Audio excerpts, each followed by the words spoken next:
नमस्कार। आज हम एक खास समाचार रिपोर्ट पर गहराई से नजर डाल रहे हैं और ये कारगिल विजय दिवस के 26वें समारोह पर है जो लद्दाख के द्रास में कारगिल युद्ध स्मारक पर हो रहा है। जी नमस्कार।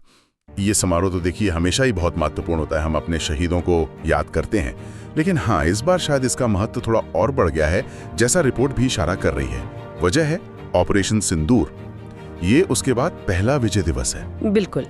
तो आज हम यही समझने की कोशिश करेंगे इस रिपोर्ट के जरिए कि भाई इस साल के आयोजन में ऐसा क्या खास है और ये रिपोर्ट इसे किस बड़े दायरे में, किस संदर्भ में देख रही है।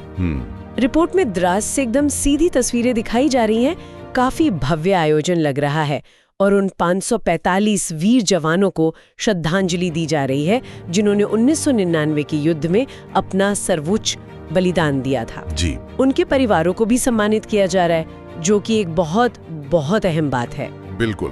और यहाँ ये याद रखना बहुत जरूरी है, जैसा रिपोर्ट भी छूती है इस बात को, कि ये जीत कितनी मुश्किल, किन हालात में मिली थी। हाँ। रिपोर्ट में तोलोलिंग और टाइगर हिल जैसी चोटियों का जिक्र है।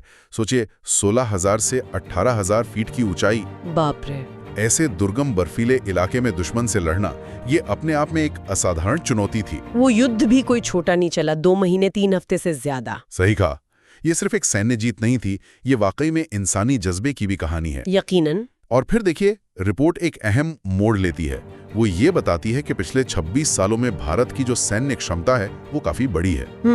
और यहीं पर वो ऑपरेशन सिंदूर का जिक्र ले आती है।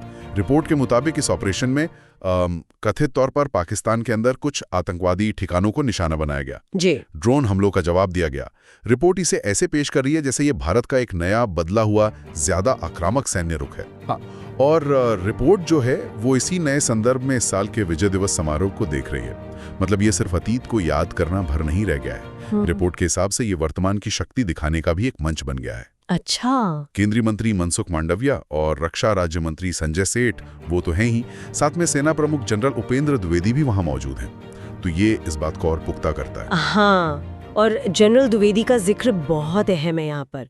रिपोर्ट इस बात पर काफी जोर दे रही है कि ऑपरेशन सिंदूर के बाद ये उनका पहला सार्वजनिक संबोधन होगा। सही। तो सबकी नजरें टिकी हैं कि वो क्या कहेंगे।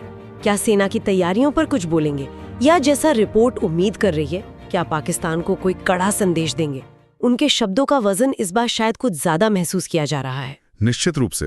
रिपोर्ट के अनुसार उनका भाषण सिर्फ एक रस्म अदायगी नहीं होगा, ये मौजूदा जो रणनीतिक माहौल है उस पर सेना के आधिकारिक दृष्टिकोण का एक संकेत भी दे सकता है। तो देखिए, ये समारोह एक तरफ तो उन 545 शहीदों के अदम्य साहस, उनके बलिदान को नमन है, जिन्होंने उन बर्फीली चोटियों पर वाकई इतिहास रचा था, और दूसरी तरफ रिपोर्ट के मुताबिक ये आज के भारत की बढ़ी हुई सैन्य ताकत और किसी भी चुनौती से निपटने के उसके संकल्प का भी प्रतीक बन गया है।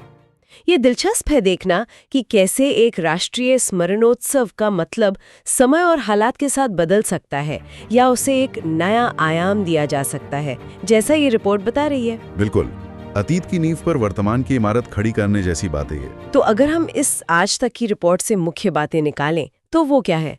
पहली बात तो साफ है, कारगिल शहीदों का सम्मान, उनके परिवारों के प्रति कृतज्ञता, ये स्थायी है। जी। दूसरी बात, उन असाधारण मुश्किल हालात को याद करना जिनमें वो जीत हासिल हुई थी, वो ऊंचाइयां, वो मौसम। सही। और तीसरा, और शायद इस बार सबसे ज्यादा चर्चित, ऑपरेशन सिंदूर के बाद इस समारोह का बदला हुआ संदर्भ।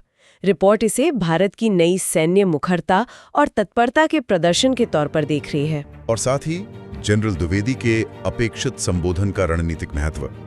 वो जो कहेंगे उससे सेना के मौजूदा रुख पर और रोशनी पड़ सकती है।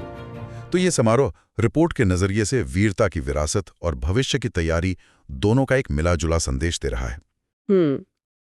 इस पूरी बातचीत के बाद एक सवाल मेरे जहन में आ रहा है, जिस पर शायद सोचने की जरूरत है, कि जब पृष्ठभूमि में ऑपरेशन सिंदूर जैसी हालिया कार्रवाइयां हों, तो कारगिल विजय दिवस जैसे जो राष्ट्रीय स्मरणोत्सव हैं, उनका कूटनीतिक और सांकेतिक वजन किस तरह बदल जाता है। क्या ये सिर्फ अतीत को याद करने का दिन रह जाता है, या फिर इसका मतलब कुछ और भी गहरा हो जाता है? सोचने वाली बात है।